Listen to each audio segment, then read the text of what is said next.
परमेश्वर पिता का हम धन्यवाद देते हैं कि उसने फिर से आज की आराधना में भाई अमन के डेरे में मुझको भाई शंकर को इकट्ठा किया। अपने भाई के परिवार में हम पवित्र आत्मा की अगुवाई में इकट्ठे हुए, एक मन एक चित्त एकाग्र किए गए और इस सभा को अपने प्रियों की प्रार्थनाओं से प्रारंभ करके स्तुति आराधना करके गवाहियों के भागों में परमेश्वर के वचन से आशीषित हुए और हर बातें मिलकर परमेश्वर की ओर से निर्धारित की जाती हैं और इसके लिए हम परमेश्वर पिता को प्रभु यीशु मसीह में धन्यवाद देते हैं। और फिर से परमेश्वर के अनुग्रह के वचन को हम परमेश्वर के अनुग्रह की आत्मा की अगुवाई में जो लिखा गया है उसको हम थोड़ी देर और देखेंगे। जो लूका रचित सुसमाचार में प्रभु यीशु मसीह ने स्पष्ट रीति से हर बातों की चर्चा की है और हर मनुष्य के लिए है। ये प्रभु यीशु मसीह की बातें सारे पृथ्वी की मानव जातियों के लिए लिखी गई हैं और इसलिए लूका 12 अध्याय में 12 के 15 पद में लिखा है, और उसने उनसे कहा, चौकस रहो और हर प्रकार के लोभ से अपने आप को बचाए रखो, क्योंकि किसी का जीवन उसकी संपत्ति की बहुतायत से नहीं होता। प्रभु यीशु मसीह ने सबको कहा कि अपने आप को हर प्रकार के लोभ से अपने आप को बचाए रखो, क्योंकि स्टार्टिंग जो इस पृथ्वी पे बातें हुई हैं अदन की बारी से लोभ से ही शुरू हुई है। हवा को उस फल को खाने का लोभ हुआ, मतलब शैतान ने प्रथम नारी को उस फल को खाने का लोभ दिया, लालच दिया, और वहीं से ये लोभ जो बहुत खतरनाक दुष्ट आत्मा है ये। इसलिए यीशु मसीह ने देह के दिनों में कहा कि अपने आप को हर प्रकार के लोभ से बचाए रखो।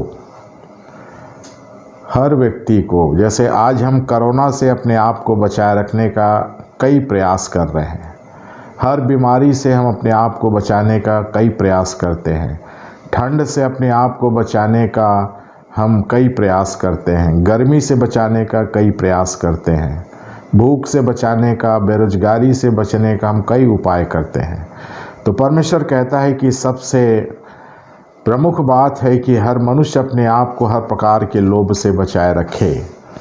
इन बातों को आज हम थोड़ी देर देखेंगे। निर्गमन की पुस्तक में लिखा है, निर्गमन 20 अध्याय, देखिए शुरू से प्रभु यीशु मसीह ने इन बातों की चर्चा की है। निर्गमन 20 अध्याय में परमेश्वर ने अपनी आत्मा की अगुवाई में इन बातों की चर्चा की है और जिसको हम देखेंगे।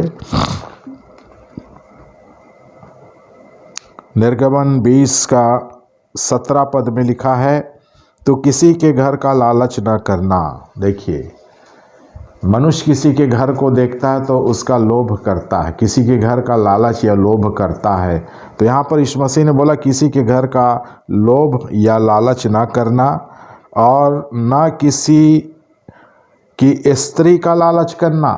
देखिए, इसलिए यीशु मसीह ने देह के दिनों में रहा कि अपने आप को हर प्रकार के लोभ से बचाए रखो। तो किसी के घर को हम देखते हैं तो उसका लोभ करते हैं, किसी की स्त्री को देखते हैं तो उसका हम लोभ करते हैं।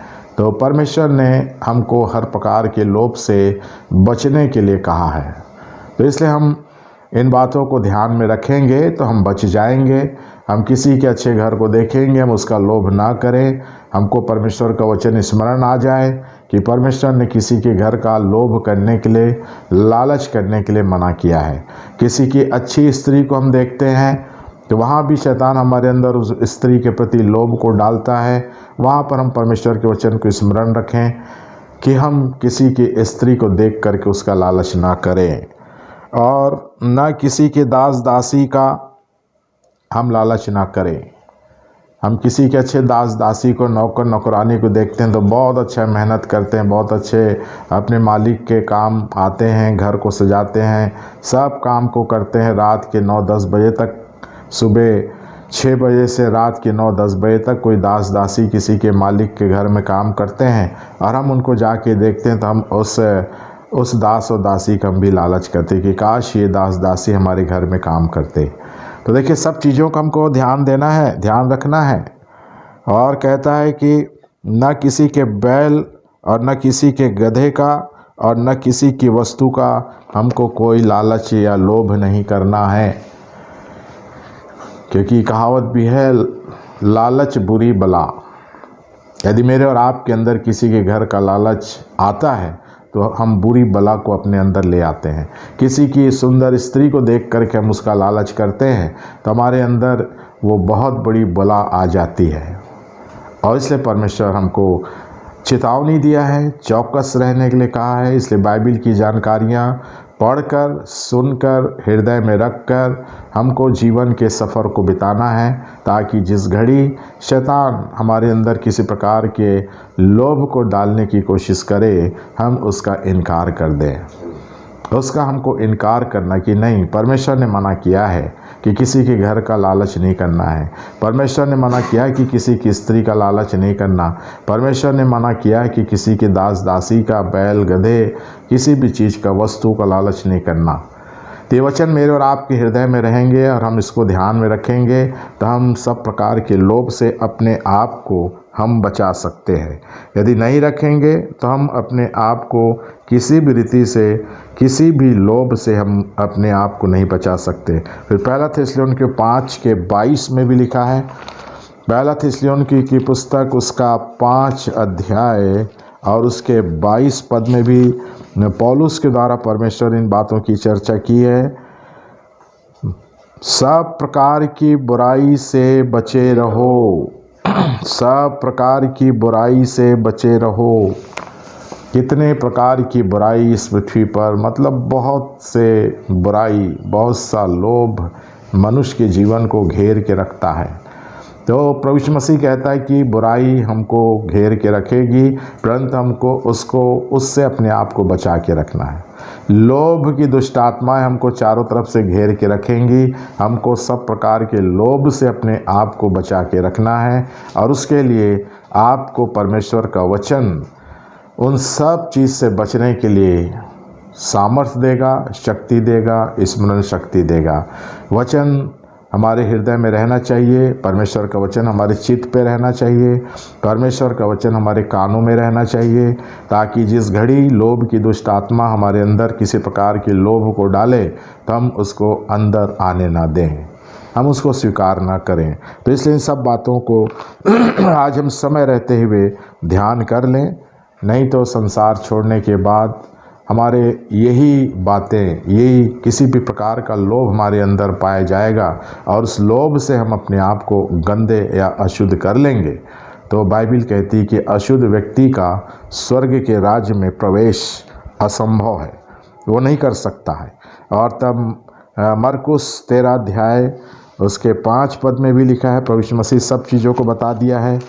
जैसे प्रभु यीशु मसीह की बातें हर मनुष्य के लाभ के लिए है, केवल प्रभु यीशु मसीह की बातें ही हर मनुष्य के लाभ के लिए है, चाहे वो कहीं का मनुष्य हो, किसी भी पृथ्वी के कोने का मनुष्य हो। प्रभु यीशु मसीह की बातों को यदि कोई मनुष्य पालन कर लेता है, हृदय में रख के उसका अनुकरण कर लेता है, तो ज़रूर अपने आप को सब चीज़ से बचाने की सामर्थ्य रख सकता है। तो 13:5 में लिखा है, यीशु उनसे कहने लगा, चौकस रहो, कोई तुम्हें ना भरमाए। बहुतेरे मेरे नाम से आकर कहेंगे कि मैं वही हूँ, और बहुतों को भरमाएंगे। और जब तुम लड़ाइयों की चर्चा सुनो तो ना घबराना, क्योंकि इनका होना अवश्य है, परंतु उस समय अंत ना होगा। देखिए, प्रभु यीशु मसीह ने सब बता दिया कि हर प्रकार से शैतान हमको बरगलाएगा, बहकाएगा, हमको पाप में फंसाएगा, ताकि हम स्वर्ग ना जा सकें।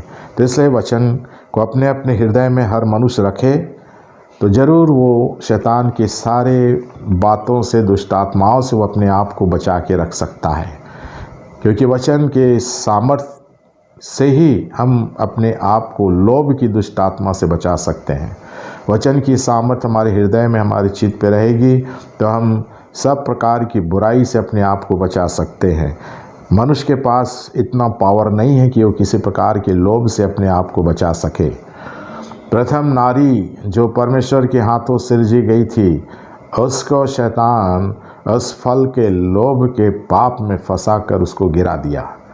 तो मैं और आप तो पाप में जन्मे हुए मनुष्य हैं।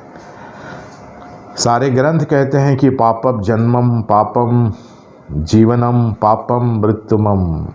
इस पृथ्वी का हर मनुष्य पाप में जन्म लेता है, पाप में जीवन बिताता है और पाप में एक दिन मर जाता है। तो उस व्यक्ति को शैतान लोभ में फंसाने के लिए उसको कोई ताकत लगाना नहीं पड़ता है। शैतान को एक चुटकी लगाता है। शैतान हर मनुष्य को जो पाप में जन्म लेके जीता है उसको किसी भी प्रकार के लोभ में शैतान फंसा लेता है। बहुत उसका आसान टेक्निक है फंसाने का। इसलिए बचने का टेक्निक हमको परमेश्वर ने यीशु मसीह ने बताया है, प्रबंध किया है कि यीशु का लहू, यीशु का वचन, यीशु की पवित्र आत्मा, ये तीनों मेरे और आपके चित्त पे, हृदय में, इंद्रियों में वास करेंगी तो मैं और आप सब प्रकार के लोभ से, सब प्रकार की बुराई से अपने आप को बचा सकते हैं। मनुष्य के पास कोई पावर नहीं है, कोई शक्ति नहीं है, ना कोई प्रार्थना है, ना भक्ति है, कुछ नहीं है कि मनुष्य अपने आप को किसी प्रकार के लोभ से या किसी प्रकार की बुराई से वो अपने आप को बचा सके। यदि मैं और आप आज तक बुराई से नहीं बचे, लोभ से नहीं बचे, और यदि आज कहीं मेरी और आपकी मृत्यु हो जाती है तो हम नरक का कौर बना दिए जाएंगे। इससे परमेश्वर हम सबको ये मौका दिया। नीति वचन 28 अध्याय में कहता है, देखिए सारी चीज़ों को ध्यान करिए। बाइबिल आपके घर में है तो ध्यान करिए, नहीं है तो बाइबिल आप घर में ले आइए। ये आपको पूरा उचित मार्गदर्शन बताएगी कि आपको क्या करना है, किससे बचना है, कैसे बचना है, कैसे चलना है। इसमें आपको मार्गदर्शन के रूप में ये बाइबिल दी गई है परमेश्वर की ओर से। ये परमेश्वर का एक बहुत बड़ा गिफ्ट है बाइबिल। जैसे उसका पुत्र मनुष्य के लिए एक गिफ्ट है, एक वरदान है, वैसे ही परमेश्वर के मुख का वचन भी हर मनुष्य के लिए एक गिफ्ट है। तो यीशु मसीह जो परमेश्वर का गिफ्ट है मनुष्य के लिए, उस गिफ्ट को आज हम स्वीकार कर लें। दुनिया के गिफ्ट को बहुत जल्दी हम हाथ बढ़ा के ले लेते हैं। रुपए पैसा का कोई हमको गिफ्ट देता तो बहुत जल्दी हाथ बढ़ा लेते हैं। कोई कपड़े लत्ते का गिफ्ट देता है, गाड़ी का गिफ्ट देता तो हम बहुत जल्दी हाथ बढ़ा लेते हैं।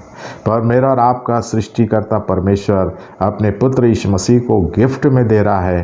परंतु हाय मुझ पर कि मैं परमेश्वर के गिफ्ट को, यीशु मसीह को मैं स्वीकार नहीं कर रहा हूँ। दुनिया का गिफ्ट, धन दौलत, रुपए पैसे, सोने चांदी, गाड़ी घोड़ा एक दिन खराब हो जाती है। परंतु परमेश्वर का गिफ्ट है जो मनुष्य के लिए, जो प्रभु यीशु मसीह के रूप में दिया जा रहा है, वो युगानुयुग स्थिर, पवित्र, निर्दोष और निष्कलंक है। जैसे यीशु मसीह के गिफ्ट को परमेश्वर ने मुझको दिया, जिसको मैंने 10 जनवरी 87 की रात को मैंने स्वीकार किया। उससे पहले मैंने नहीं किया था। 27 साल तक मैंने यीशु मसीह को स्वीकार नहीं किया था। उस गिफ्ट को मैंने ग्रहण नहीं किया था जो परमेश्वर का गिफ्ट है, जो सारे मानव जातियों के लिए है।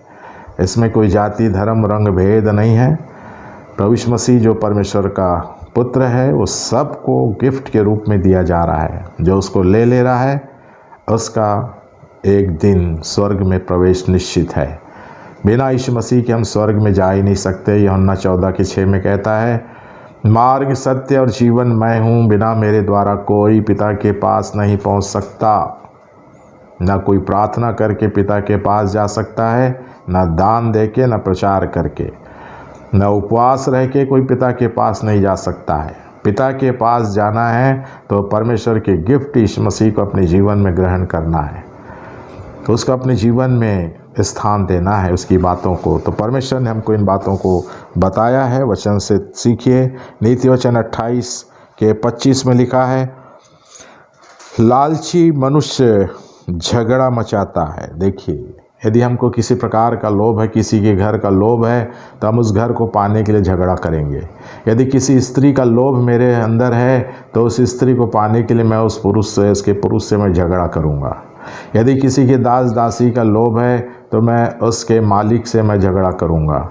यदि मुझको किसी वस्तु का लोभ है तो मैं उस वस्तु के मालिक से मैं झगड़ा करूँगा, है ना। लोभ मनुष्य को झगड़ा करवाता है। जैसे परमेश्वर बोलता है कि लालची मनुष्य झगड़ा मचाता है और जो यहोवा पर भरोसा रखता है वह हृष्ट पुष्ट हो जाता है। तो देखिए, मैं और आप किसी प्रकार के खान पान के लालच में तो नहीं है, घर द्वार के लालच में तो नहीं है किसी की स्त्री के लालच में तो नहीं है, किसी की गाड़ी घोड़ा के लालच में तो नहीं है। यदि है तो बाइबल कहती है कि हम एक दिन नाश हो जाएंगे, क्योंकि लालची रहेंगे तो झगड़ा मचाएंगे, हमको कोई नहीं रोक सकता है। इसलिए परमेश्वर ने हम सबको इस लोभ और लालच की दुष्ट आत्मा से बचा के रखा है। हम प्रार्थना करते रहते हैं कि प्रभु ये लोभ की आत्मा से मुझको बचाए रखना, ये बुराई से, हर प्रकार की बुराई से मुझको बचाए रखना, क्योंकि मैं बचना चाहता हूँ, क्योंकि मैं स्वर्ग जाना चाहता हूँ। तो लोभी मनुष्य के बारे में बहुत सी चर्चाएं हैं जिसको हम और देख सकते हैं। बाइबल में सब कुछ लिखा है जिसको हम ध्यान करें, और उसी का 28 में लिखा है, 28 का 16 पद में लिखा है, जो प्रधान मंद बुद्धि का होता है वही बहुत अंधेर करता है, और जो लालच का बैरी होता है वह दीर्घायु होता है। देखिए, यदि हमारी आदि माता उस फल के लालच के बैरी हो जाती, उस फल का उस लालच नहीं करती, उसका बैरी हो जाती, तो परमेश्वर कहता है कि वो दीर्घायु हो जाती है ना। और दीर्घायु होते हमारे आदि माता पिता, तो आज मैं और आप भी दीर्घायु जीवन को लेके पैदा होते हैं। तो शैतान बड़ी चालाकी से हमारे जीवन को सीमित कर दिया है, लालच से। मनुष्य अपने लालच से अपने जीवन को सीमित कर देता है। मनुष्य अपने जीवन की बुराई से अपने जीवन को सीमित कर दिया है। इसलिए हमारे परमेश्वर का हम धन्यवाद देते हैं कि उसने वचन से हमको सारी जानकारियाँ दी हैं। इन जानकारियों को रखें और गंभीरता से हम ध्यान करें कि हम हर प्रकार के लालच के बैरी बन के रहेंगे, हम दीर्घायु को प्राप्त करेंगे। लालच के बैरी नहीं हुए, लालच के प्रेमी हो गए तो हम दीर्घायु को प्राप्त नहीं करेंगे। तो भजन संहिता 10 अध्याय की 3 पद में भी लिखा है। ऐसे बहुत सी बातें आप लोग खुद ध्यान करिए कि परमेश्वर ने, यीशु मसीह ने जो बोल दिया कि अपने आप को हर प्रकार के लोभ से बचा के रखो, मतलब रखो। अपने आप को सब प्रकार की बुराई से बचा के रखो, मतलब रखो। तो उसमें कोई किंतु परंतु अगर मगर नहीं चलता। तो भजन संहिता 10 के 3 में लिखा है, क्योंकि दुष्ट अपनी अभिलाषा पर घमंड करता है और लोभी परमेश्वर को त्याग देता है और उसका तिरस्कार करता है। जैसी हवा के अंदर उस फल को खाने का लोभ आया, उसने परमेश्वर को त्याग दिया। आज मैं और आप भी यदि किसी प्रकार का लोभ करते हैं, घर का, पत्नी का, स्त्री का, दास दासी का, गाय बैल का, किसी के धन संपत्ति का, किसी की वस्तुओं का, यदि हम लालच करते हैं, लोभ करते हैं, तो हम परमेश्वर को त्याग देते हैं। भले मुंह से कहते रहें परमेश्वर हमारा है, या परमेश्वर की हमने स्तुति की, आराधना की, परमेश्वर के नाम से हमने दुष्ट आत्माओं को निकाला, ये कहना जायज़ नहीं हो सकता है। जायज़ तब होगा जब आप और मैं अपने आप को हर प्रकार के लोभ से बचा के रखेंगे। जायज़ जब होगा जब मैं और आप अपने आप को हर प्रकार की बुराई से बचा के रखेंगे, है ना। दुनिया की सारी चीज़ों से हम अपने आप को बचाते हैं, परंतु आत्मिक बीमारी से हम अपने आप को नहीं बचाते हैं। शारीरिक बीमारी से हम अपने आप को बचाते हैं, है ना। शारीरिक समस्याओं से हम अपने आप को बचाते हैं, परंतु ये आत्मिक बीमारियां हैं। ये जो लोभ है ना, हमारे आत्मा की बीमारी है ये। और आत्मा को ये लोभ की दुष्ट आत्मा जो बीमारी के रूप में काम करती है, हमारी आत्मा को ग्रसित करती है, हमारी आत्मा को नुकसान पहुंचाती है। तो इसलिए बचना है तो आज इस वचन के अंदर यदि आप और मैं नहीं आए हैं तो आ जाइए। किसी प्रकार का लोभ यदि आपके पास है तो बाइबल आपसे कहती है कि आप अपने आप को सब प्रकार के लोभ से बचाइए। मैं अपने आप को सब प्रकार के लोभ से बचाऊं, क्योंकि लोभ तो आएगा, परंतु उससे मुझको अपने आप को बचाना है। जैसे मौसम, ठंड की ऋतु आती है, ठंड का मौसम आता है, पर उस ठंड के मौसम से आप अपने और अपने परिवार को बचा के रखते हैं। बरसात का मौसम आता है और आप अपने परिवार को बरसात के मौसम से बचा के रखते हैं। गर्मी का मौसम आता है और आप अपने और अपने परिवार को गर्मी के मौसम से बचा के रखते हैं। गरीबी तो आती है, परंतु आप अपने परिवार को गरीबी से बचा के रखते हैं। भूखमरी तो आती है, परंतु आप अपने और अपने परिवार को भूखमरी से बचा के रखते हैं। परंतु आप अपने और अपने परिवार को सब प्रकार के लोभ से नहीं बचा रहे, इसका मतलब शैतान ने हमको ग्रस लिया है। यदि मैं और आप अपने और अपने परिवार को सब प्रकार की बुराई से नहीं बचा रहे हैं, बुराई मतलब बुराई, जितनी गलत, सब बातें गलत है। सब लोग बोलते क्या करें भाई, मजबूरी में मनाना पड़ता है त्यौहार, मजबूरी में चर्च जाना पड़ता है, मजबूरी में मंदिर जाना पड़ता है, मजबूरी में रंगोली मनाना पड़ता है, मजबूरी में फटाका फोड़ना पड़ता है। क्यों मजबूरी में फोड़ रहे हैं? मजबूरी पाप कराती है ना। मजबूर रहेंगे तो पाप करेंगे। यीशु मसीह ने हमको कोई मजबूरी का जीवन नहीं दिया है। यीशु मसीह का जीवन हाँ या नहीं का है। इससे परमेश्वर आज इन वचनों से मेरी, हम सब की, हमारे घरानों की सहायता करे कि मेरे प्रभु यीशु मसीह ने जिससे बचने के लिए मुझको कहा है, मैं ध्यान में रखता हूँ, क्योंकि मैं बहुत से घरों में घूमता हूँ, बहुत से घरों में जाता हूँ, बहुत से शहरों में मैं घूमा, गांव में घूमा, एक से एक आलीशान घर देखे, परंतु ये वचन मेरे हृदय में रहता है कि किसी के घर का लालच मत करना। और मैं किसी के घर को देखता हूँ परंतु उसका लालच नहीं करता हूँ। मैं बहुत सी स्त्रियों को देखता हूँ, सुंदर सुंदर स्त्रियों को देखता हूँ, पर परमेश्वर का वचन कहता है कि किसी की स्त्री का लालच नहीं करना। और तुरंत मैं फिर अपने आप को उस लालच से बचा लेता हूँ। वचन ही आपको और मेरे को बुरे काम से, बुरे पाप से, बुरे लोभ से, बुराई से बचा सकता है। वचन से हट के आप रहिए, आप नहीं बच सकते हैं।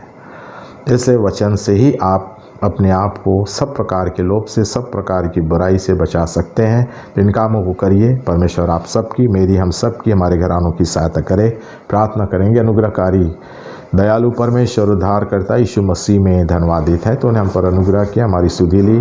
फिर से आज का दिन देखकर मुझको मेरे प्रभु शंकर के साथ, भाई अमन के डेरे में बहन रूबी बेटे हर्ष के साथ एक छोटी सी आराधना के लिए अवसर दिया।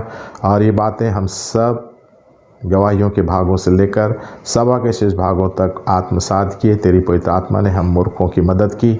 सारी बातों के लिए धन्यवाद देते। सारे वचन जो मैंने मेरे प्रियों के साथ सुने हैं, ये सारे वचन स्वर्ग पिता पवित्र आत्मा की अगुवाई में मेरे हृदय में, मेरे मन विवेक में, इंद्रियों में सुरक्षित किए जाएं, ताकि कोई दुष्ट इन वचनों को मेरे हृदय से, मेरे भाई बहनों के हृदय से, इंद्रियों से कोई दुष्ट इन वचनों को चुराने ना पाए। ऐसे हम तुझसे अनुग्रह चाहते हुए इस विनती को हम सब के उद्धारकर्ता यीशु मसीह के नाम से मांगते पिता, सुनिए और ग्रहण करें। आमीन, आमीन, आमीन।